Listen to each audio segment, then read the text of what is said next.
Murders are always disturbing, but some are even worse than that. These killings were brutal, almost unimaginable in their depravity. The crimes horrified communities and stumped police, leaving questions that lingered for decades afterward, as years passed without an arrest or even a credible suspect. Here are 5 of the most vexing murder mysteries of all time. Let's get started. Number 5. The Black Dahlia's grisly death captured headlines. A mother and her child were halted in their tracks by the sight. A nude woman was lying on the pavement just feet away. She was slashed in half at the waist, and there was no blood on her. In 1947, the assassination of 22-year-old Elizabeth Short made national headlines, and newspapers called her the Black Dahlia, because of her dark hair and obvious preference for black clothes. Authorities said Short, a Massachusetts native who had come to California in search of glory, was bled dry before being dumped in an empty lot in a Los Angeles suburban neighborhood. According to FBI documents, her body appeared to have been medically dissected, and one breast had been removed. It's uncertain how the young actor ended up in such a horrible situation. The high-profile crime has been traced to hundreds of individuals. The FBI, which was assisting local officials at the time, said it performed background checks on possible suspects and conducted interviews around the country. The case has remained unresolved since none of the confessors claimed to be telling the truth. The Los Angeles Police Department recently told Time that it is still looking into the cold case, but gave no further information. Officer Norma Eisenman of the Los Angeles Police Department said, "It's an unsolved case." According to the detectives, there is no additional information. Number 4. The Zodiac Killer taunted police with clues. In 1968 and 1969, the Zodiac Killer murdered 5 people in Northern California, almost at random. In letters to the police, he believed there were hundreds more victims, but this was never proven. In December 1968, 2 teenagers were shot and killed in a parking lot, which started his murderous spree. Another 2 people were shot in a parked car about 7 months later, but one of them survived. According to the San Francisco Examiner, which received the mysterious documents, that's when local newspapers began receiving letters from someone secretly claiming responsibility for the slayings. The letters, according to the newspaper, contained coded messages detailing the killer's motives as well as a key to help readers find out who he was. In an August letter, he wrote, "This is the Zodiac speaking." According to FBI documents, he said, "I like killing people because it is so much fun. Killing wild game in the forest is more enjoyable, because man is the most dangerous animal of all." The Zodiac Killer went on to stab 2 more people in late September after police failed to crack the code exposing his identity.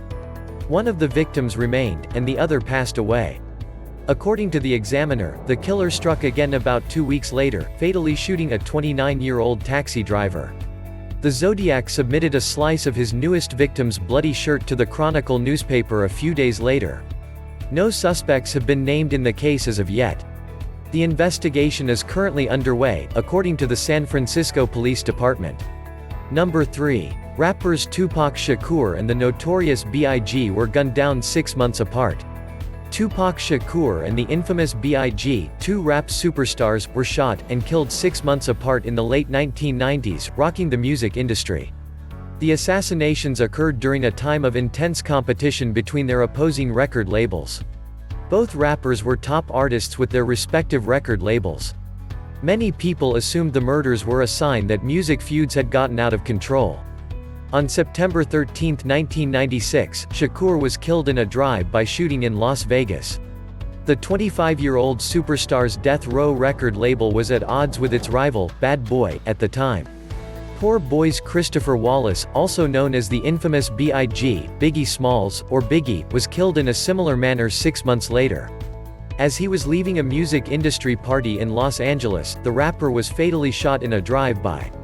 According to the FBI, the 2 superstars were friends when they were both signed to Bad Boy Records. The FBI investigated Biggie's murder but closed the case in 2005. After Tupac was arrested for rape and Biggie soared to fame, the 2 became estranged. Tupac later turned to Death Row Records. It's uncertain if the rivalry played a part in any of the murders. Both incidents puzzled investigators, in part due to uncooperative witnesses.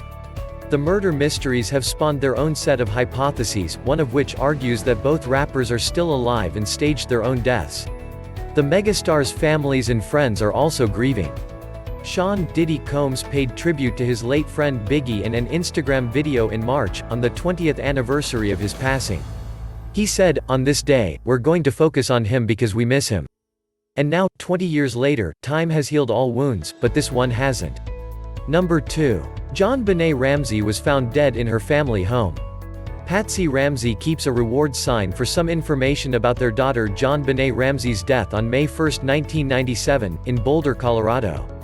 Patsy Ramsey keeps a reward sign for some information about their daughter JonBenet Ramsey's death on May 1, 1997, in Boulder, Colorado.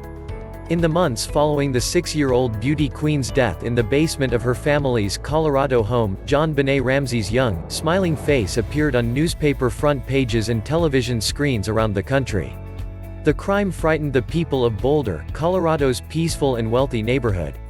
On the day after Christmas in 1996, JonBenet, a beauty pageant winner, was found battered and strangled with duct tape across her mouth and neck. This was enough to get national attention, but JonBenet's own family was soon scrutinized, and several people who had been watching the story started to wonder if her parents were somehow involved. Patricia, JonBenet's mother, told police she found her daughter missing when she awoke early the next morning. She reported an abduction to 911, claiming she discovered a nearly 3-page ransom note demanding $118,000. JonBenet's father, John, told police he found his daughter's body in the basement hours later. According to the Denver Post, an autopsy concluded that JonBenet died of asphyxiation caused by strangulation. Her death was found to be a suicide. The Ramseys were immediately shrouded in suspicion, but no charges were ever brought against them in connection with JonBenet's death. During a CNN interview in January, her parents discussed the rumors for the first time. According to the Washington Post, John Ramsey characterized the implication that his family was involved in the crime as nauseating beyond belief. In May, he told reporters once more, "I did not kill my daughter." Boulder police said the investigation is still underway 20 years later, but officials refused to comment on the event. Last fall, Boulder Police Chief Greg Testa said, "Our target continues to be an arrest and successful prosecution. We haven't given up and won't." The 20th anniversary of JonBenet's death was marked by a flurry of major network specials and new documentaries delving into possible suspects. Burke Ramsey, JonBenet's brother, also spoke out for the first time. On Dr. Phil, the 29-year-old revealed that when he first heard of his sister's death, he burst into tears. Burke Ramsey said, "My father told me JonBenet is in heaven now, and he started crying, and then I started crying. I was like, how is this even possible? I began to weep. I don't remember saying anything. At first, I didn't believe it." Number 1. Jack the Ripper terrorized London. Around a century ago, London's most infamous serial killer terrorized the East End by preying on prostitutes. Jack the Ripper made his name by murdering and mutilating at least 5 women.